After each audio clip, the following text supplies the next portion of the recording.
Hello everyone, welcome to my YouTube channel maths pyramid. CBSE question paper जो हम solve कर रहे थे, आज उसमें सॉल्व करेंगे हम section C, short answer type. तो चलिए स्टार्ट करते हैं हम हमारे क्वेश्चन नंबर 26 के साथ। ये है हमारे शॉर्ट आंसर टाइप जो है 3 मार्कर क्वेश्चंस। तो इसको हम स्टेप बाय स्टेप लिखेंगे।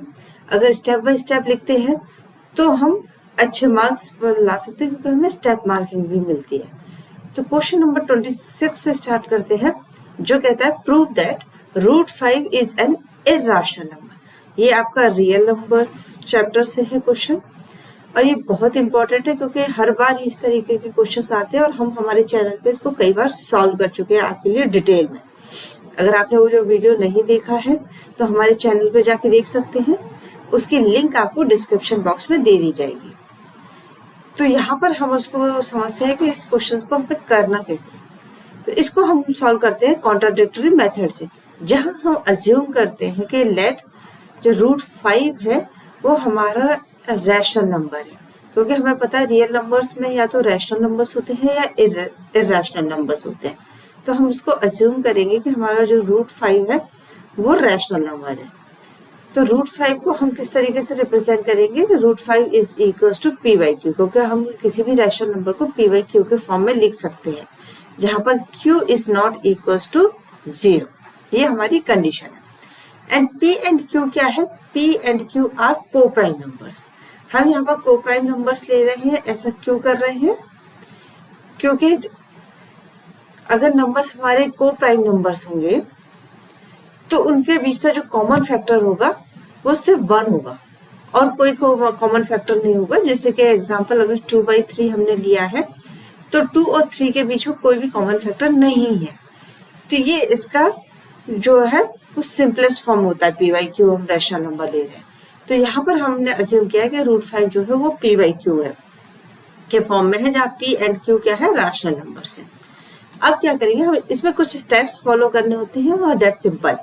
आप इस क्वेश्चन को कई बार सॉल्व कर चुके होंगे। तो हम क्या करेंगे, दोनों साइड स्क्वायर कर देंगे। जब दोनों साइड स्क्वायर करेंगे तो ये हो जाएगा 5 is equal to p² divided by q²। ठीक है, p² बाई q² हो गया। तो हम इसको q² को क्या लिख सकते हैं? q² is equal to p² by 5। अब आप देख सकते हैं कि p² जो है वो डिविजिबल है किससे? 5 से। तो हम इसको क्या लिखेंगे कि p² जो है डिविजिबल है किससे? 5 से। अगर p² 5 से डिविजिबल है तो हमारा p भी क्या होगा? 5 से डिविजिबल होगा। ऐसा हमने हमारी थ्योरम्स में पढ़ा हुआ है कि अगर हमारा कोई भी नंबर, कोई भी स्क्वायर किसी प्राइम नंबर से अगर डिविजिबल है तो उसका ओरिजिनल नंबर भी उस प्राइम नंबर से डिविजिबल होता है। ये थ्योरम है। इस क्वेश्चन को आप डिटेल में हमारे वीडियो पे जाकर, हमारे चैनल में जाकर देख सकते हैं। तो p² डिविजिबल बाई 5 है तो p भी 5 से डिविजिबल है। अगर p 5 से डिविजिबल है, इसका मतलब p क्या है? p is a multiple of 5, तभी 5 से डिविजिबल है। तो हम p को क्या लिख सकते हैं कि let p is equal to 5 times of k for some integer, some positive integer. ठीक है, क्योंकि अगर p 5 से डिविजिबल है, इसका मतलब p जो क्या है? मल्टीपल है 5 का। अगर p 5 का मल्टीपल है कि अब k हमें नहीं पता किस वैल्यू के लिए है, तो we are going to write कि p is equals to 5k, where k is some positive integer. हम इसको इक्वेशन नंबर 1 देंगे और सब्सटीट्यूट कर देंगे p is equals to 5k in equation 1। तो यहाँ से हमें क्या मिल जाएगा? 5q, यहाँ से हमें मिल जाएगा q² it is equals to p² की जगह ये रख देंगे तो ये हो जाएगा 25k² डिवाइडेड बाई 5। इससे कैंसिल करेंगे तो यहाँ से हमें मिल जाएगा q² is equals to 5 times of k²। Correct. तो यहाँ से हम क्या कह सकते हैं, क्या यहाँ से हम बोल सकते हैं कि हमारा जो q है, q² divided by 5 is equals to k²। इसका मतलब क्या है कि q² डिविजिबल किससे है? Q square is also divisible by 5। अगर क्यू स्क्वायर 5 से डिविजिबल है तो हमारा 5 भी क्या हो जाएगा, हमारा क्यू भी 5 से डिविजिबल हो जाएगा बाय द सेम थ्योरम। यहाँ पर हमारा p 5 से डिविजिबल है, यहाँ q 5 से डिविजिबल है। इसका मतलब p and q both have 5 as a common factor। अगर दोनों के पास कॉमन फैक्टर क्या है, दोनों का कॉमन फैक्टर 5 है, इसका मतलब p and q are not coprime numbers. अगर p and q coprime numbers नहीं है, इसका मतलब जो हमने अज्यूम किया था कि √5 is equal to p by q, that is coprime numbers है, वो रैशनल नंबर है, हमारा अजम्पशन गलत हो जाता है। अगर हमारा अजम्पशन गलत हो जाता है, इसका मतलब क्या है कि √5 is a irrational number. Correct. तो ये है इस क्वेश्चन का सॉल्यूशन। जहां हम अज्यूम करेंगे, पहले हम अज्यूम करते हैं कि √5 जो है वो रैशनल नंबर है, जहां हम p उसको रिप्रेजेंट कर सकते हैं p बाई q के फॉर्म में। q is not equal to 0 and p and q are coprime numbers. Correct. p and q coprime numbers है, को प्राइम नंबर्स है, इसका मतलब उसके जो कॉमन फैक्टर्स हैं वो 1 है और कोई कॉमन फैक्टर नहीं है। फिर हमने स्क्वायर किया तो हमें पता चला कि हमारा जो p स्क्वायर है वो 5 से डिविजिबल है, इसका मतलब p भी 5 से डिविजिबल है। p का एक फैक्टर है 5, हमने यहाँ सब्सटीट्यूट की वैल्यू तो हमें पता चला q का भी फैक्टर क्या है 5। तो हमें पता चला कि p and q both are having a 5 as common factor. अगर दोनों के पास कॉमन फैक्टर 5 है, इसका मतलब हमने जो अज्यूम किया है p बाई q के फॉर्म में कि विद्या को प्राइम नंबर्स, ये अजम्पशन ही हमारा रॉन्ग है।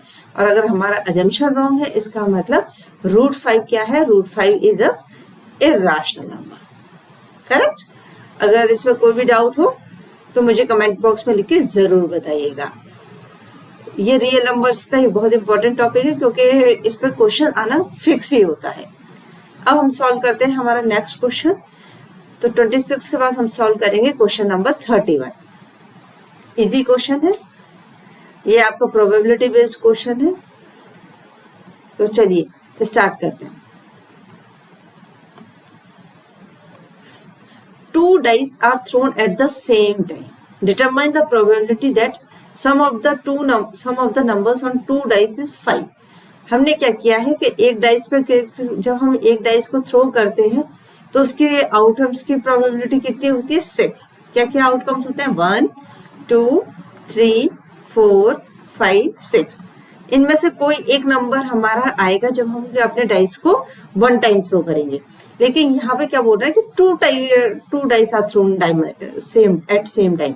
इसका मतलब जो साइमल्टेनियसली अगर हमने 2 डाइस को थ्रो किया है तो हमारे जो टोटल आउटकम्स होंगे वो कितने होंगे, 6 × 6 विच इज 36। इसके कॉम्बिनेशंस में आएंगे तो हमारा जो टोटल आउटकम हो गया वो कितना हो गया, total outcome it is equals to 36। अब हमें हमारे फेवरेबल आउटकम्स फाइंड करने हैं। हमारे पास टोटल आउटकम्स आ गए। प्रोबेबिलिटी क्या होती है, probability of any event it is equals to favorable outcomes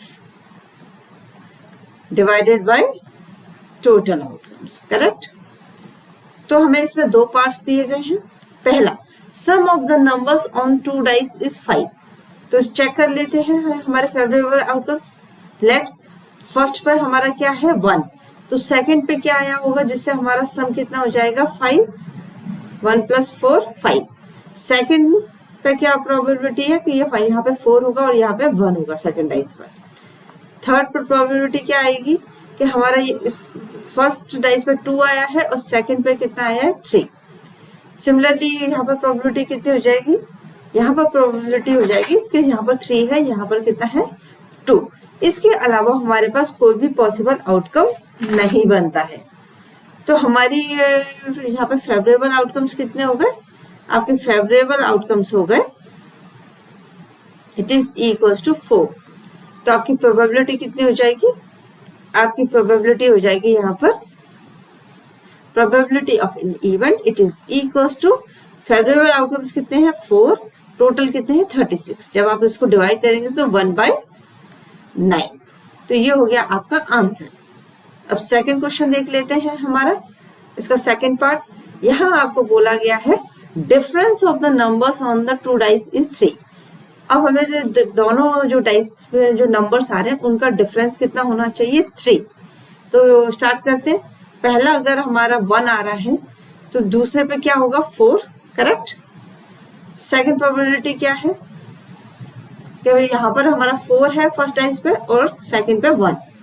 second probability यहाँ पर 2 है आपका और यहाँ पर कितना है अगेन आपका यहाँ पर 5 है। सिमिलरली यहाँ पे 5 है, यहाँ पे 2, क्योंकि 2 - 5 3 होता है, 5 - 2 भी 3 होगा। सिमिलरली 3, यहाँ पे भी 3। ये सेकंड प्रोबेबिलिटी हो गई। थर्ड प्रोबेबिलिटी आपकी हो जाएगी क्या, यहाँ पर आपका 6 है, सॉरी यहाँ पर 6 है, 3 - 6 6 हो जाएगा। और थर्ड प्रोबेबिलिटी 6 और 3। Any doubt? तो इस तरीके से हमारे पास जो फेवरेबल आउटकम्स आएंगे वो हो जाएंगे 6। 1 - 4 इट इज इक्वल टू 3। यहाँ पर हम साइन नहीं चेक करेंगे, सिर्फ क्योंकि हमें डिफरेंस बोला है। 2 - 5 इट इज आल्सो 3, 3 - 6 3। सिमिलरली यहाँ पर भी 4 - 1 5 - 2 एंड 6 - 3। ये सारे का डिफरेंस कितना आ रहा है 3। तो हमारे पास प्रोबेबिलिटी कितनी हो जाएगी, probability of an event it is equal to total favourable outcomes कितने हैं 6, 6 divided by 36 it is equal to 1/6। Any doubt? अगर आपको इसमें डाउट हो तो कमेंट बॉक्स में लिख के बताइएगा। तो हमारा इसकी प्रोबेबिलिटी हो गई कितनी 1/9 और डिफरेंस वाली की प्रोबेबिलिटी हो गई हमारी 1/6। नेक्स्ट वीडियो में हम आपके लिए सॉल्व करेंगे क्वेश्चन नंबर 27। अगर आपको कोई भी डाउट हो, कोई भी क्वेरी हो तो कमेंट बॉक्स में लिख के जरूर बताइए। और अगर आपने अभी तक चैनल को सब्सक्राइब नहीं किया है तो सब्सक्राइब कर लीजिए ताकि आने वाले वीडियोस की नोटिफिकेशन आपको तुरंत मिले। Thank you so much.